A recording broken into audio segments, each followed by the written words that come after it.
Hello and welcome to the Dark Reading Virtual News Desk. I'm Kelly Jackson Higgins, Editor-in-Chief at Dark Reading, and joining me today is Carmine Valente, Deputy CISO with Con Edison. Welcome, Carmine. Hi, Kelly. Thank you. Thanks for having me. Yeah, thank you for joining me today. I thought it'd be nice to first talk a little about your role at Con Ed, and I know your background in security has been quite vast. So maybe you could talk a little about sort of how that brought you where you are today. Sure. I'll start with my current role. I'm the Deputy CISO at Con Edison. In this role, I'm really supporting the CISO, are kind of ensuring continuity, make sure that when the CISO is not around, I'm there, and the other way around.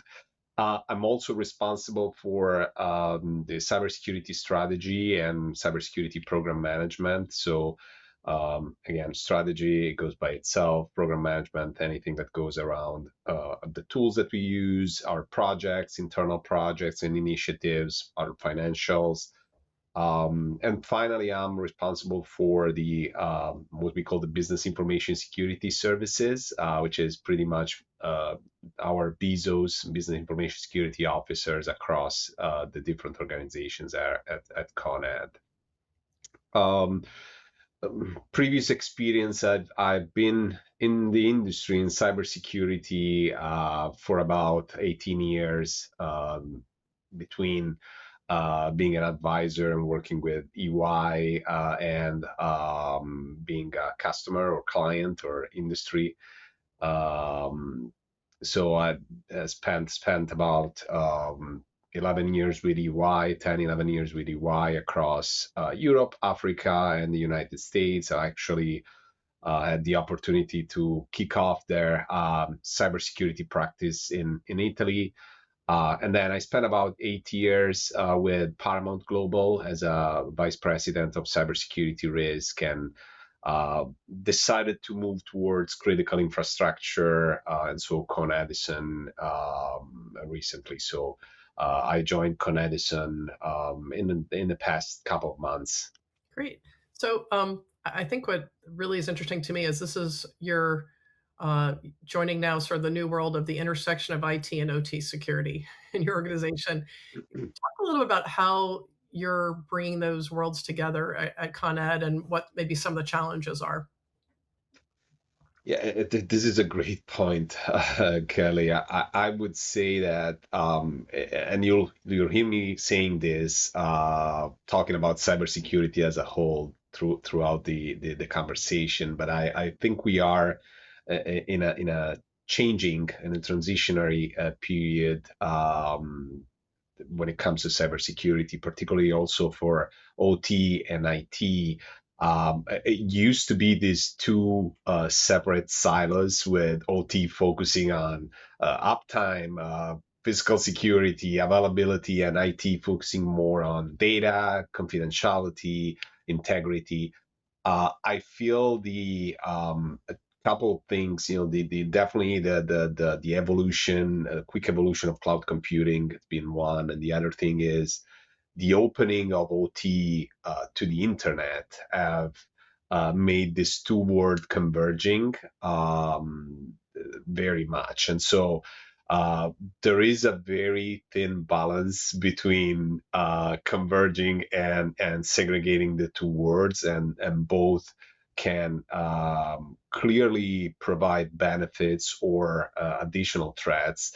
And what we're doing at Con Edison, but generally what I think the industry is trying to do is, first of all, define that governance and make sure you have a very strong governance overseeing both OT and IT, and then kind of work together and identify that line between the two. That's a really good point. I think about the days when we actually had air gapped, real air Yes, gap systems, right? That's just not the case anymore.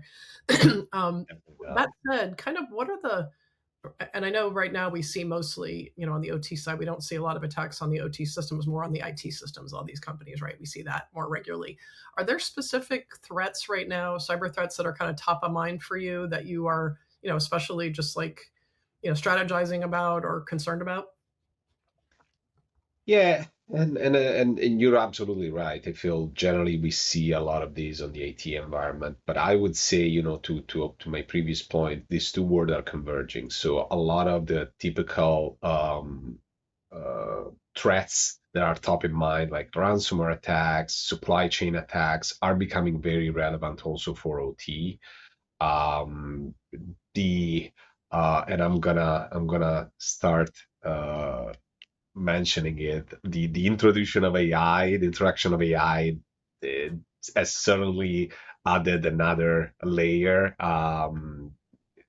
in making, in two ways, I would say. One, making hacking a little easier, I would say, if nothing else, giving access to people who may not definitely have that deep technical understanding,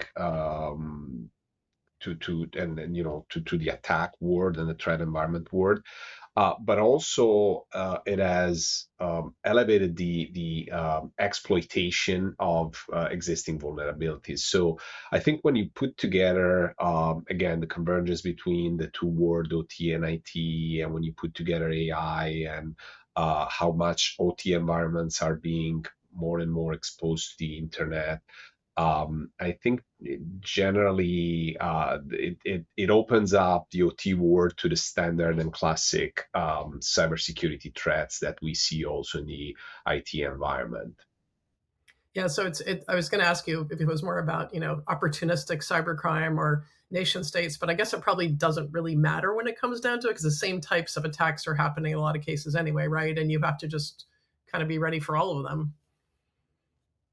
Absolutely, absolutely. I would say that in this particular time being, nation states are very relevant with the geopolitical environment and everything that is happening in the world. We're definitely putting a lot of emphasis over nation state, where whatever is happening in what is happening in Iran, also the Salt Typhoon with China compromising or attempting compromising the telco industry.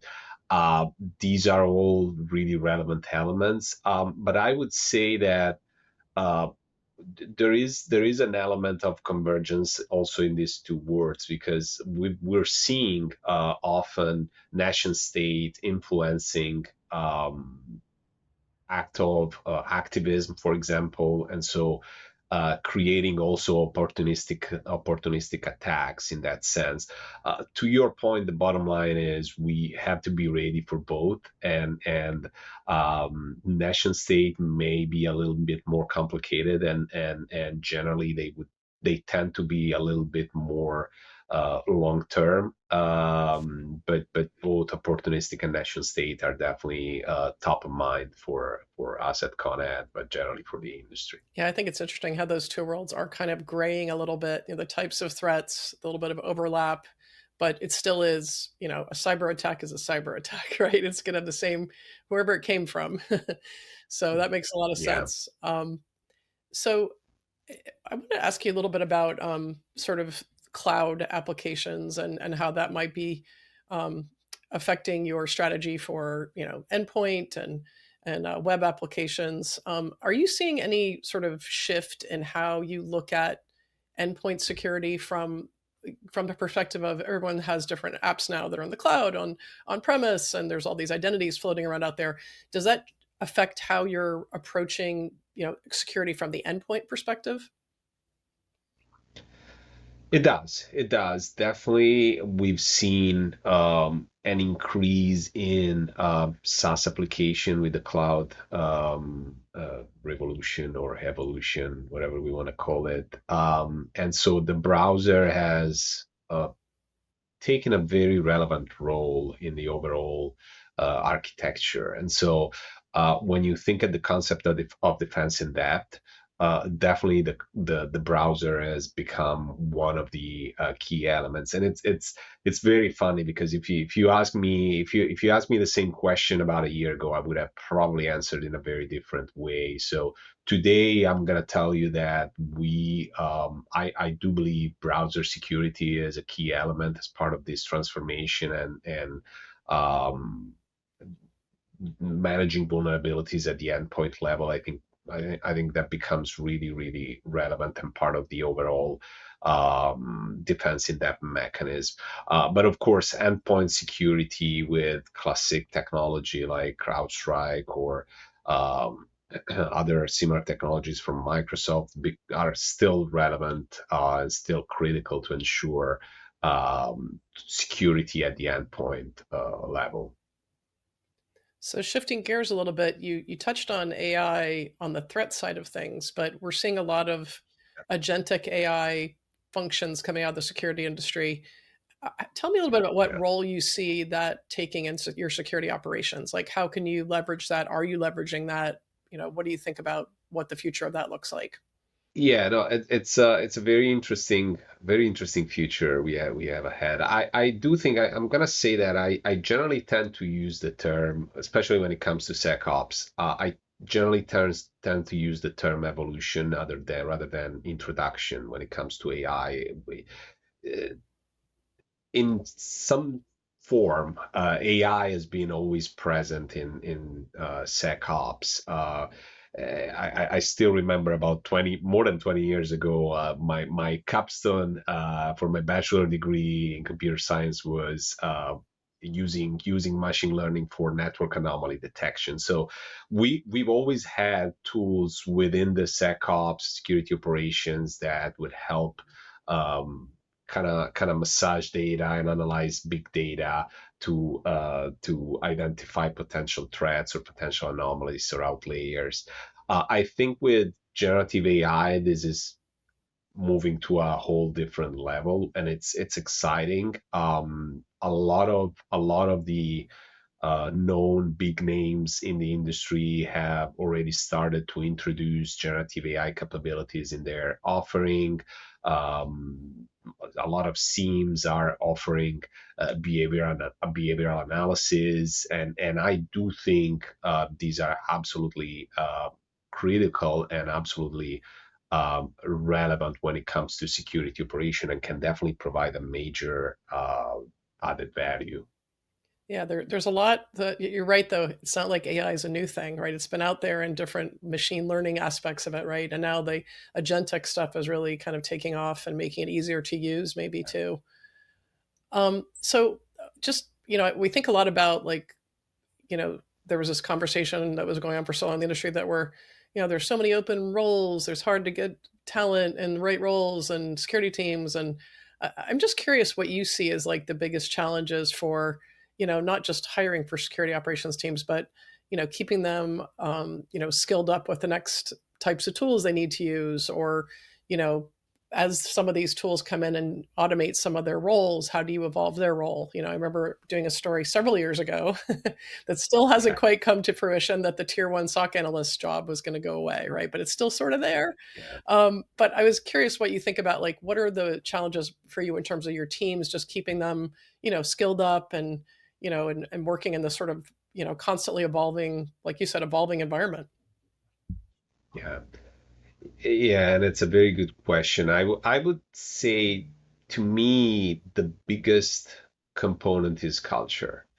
Um, as you mentioned, this is a continuous evolving field. Our threat environment evolves, the technology environment evolves. So it's a continuous evolution, and there is a big element which I call the culture of changing that we have to make sure we introduce in our teams, and what that means is basically making sure that everybody recognizes that change is not necessarily a bad thing.